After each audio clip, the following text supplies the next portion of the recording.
sexual assaults have been a very big part of my. It's been a very big. It's on. It's been a very big part of my life. In terms of me and others. Sac State held a student-led town hall addressing the multiple sexual assaults that have been happening on campus. Students voiced their concerns about their safety and wanted to see action from administration. President Nelsen said that he heard the students and is hoping to get social workers and police, an idea Sac State Police Chief Chet Madison had at his town hall last November. We needed to hear from the students. The students needed to be able to voice what they were feeling. We needed suggestions about what we need to do better.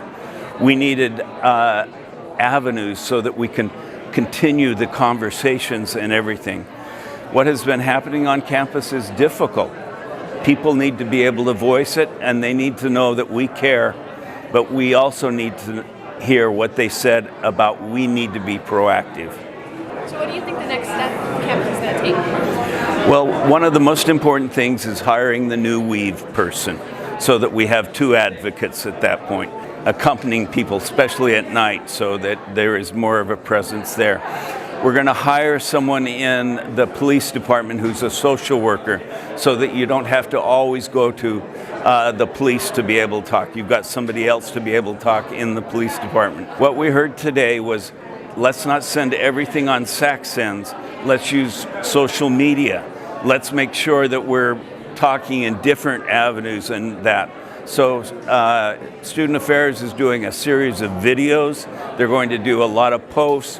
We're going to do a big educational campaign. I heard what they said, okay? I understand the need to be secure. But we know that often what happens is someone will prop a door open and actually get in. So having that security measure doesn't guarantee anything. And you also heard that even at the dorms where we have it, people are still getting around it. We have to do more than just lock down doors. We have to be proactive and make sure that the campus itself is safe. I did hear that people would like us to do that, but I do believe that we need to be an open campus where people can come and go. Do you think it's tougher hearing these stories knowing that you have announced your retirement, I think it was 2 weeks ago? That's not something I had thought about. I intend to be here 100% of the time forever. I think it's tough to hear these stories, period. When the students come, and some of the students don't like what I'm going to say right now, but I say to their parents, they're not yours anymore, they're mine, okay?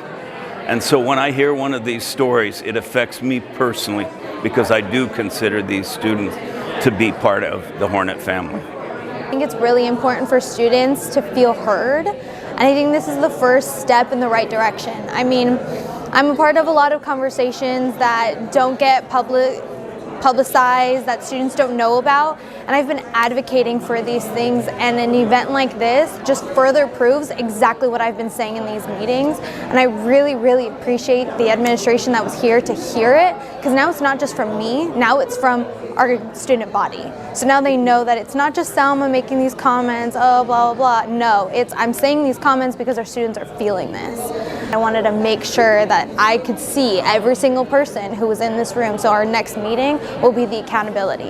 What are you hoping has been accomplished after today? I'm hoping that we can see tangible things being done. I'm hoping that the dissemination of information, of resources, increases. I'm hoping that students see the change and are not just being told that we hear you, we support you. No, I want there to be actual change and tangible things that the student body can see and feel safe on our campus. No, I don't feel safe. The other day I was followed, and this was from the Union all the way to the front parking lot by the Welcome Center. And so if it's happening to me, it's happening to another student, and if I feel unsafe, then other students don't feel safe. There needs to be more tangible evidence of the things that they're doing. I mean, I had this idea after the second sexual assault. I think one sexual assault is too many, but the fact that the first one hadn't even been properly reported on by the university, we only got the report after the second one came out, and But at that point, I felt powerless. And by the fourth sexual assault, it was just becoming ridiculous. I mean, that's terrifying, knowing that only 1/3 of cases are reported. Who knows how many actual total cases are on campus right now?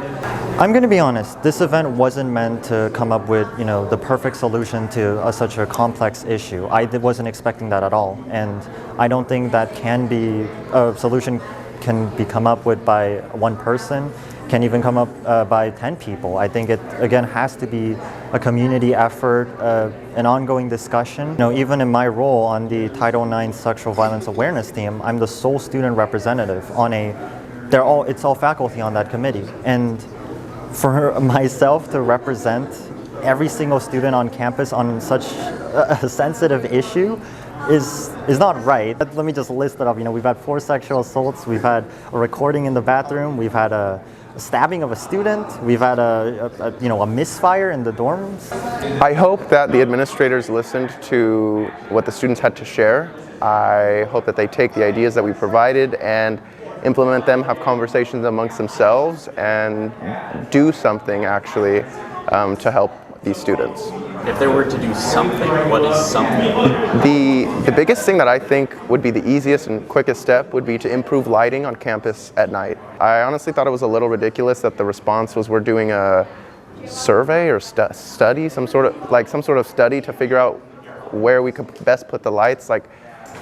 Just put the lights, you're just wasting more time. There's just going to be more things that happen and more people who are harmed when you could just install the lights. They don't need to be the statistically best place to put the lights.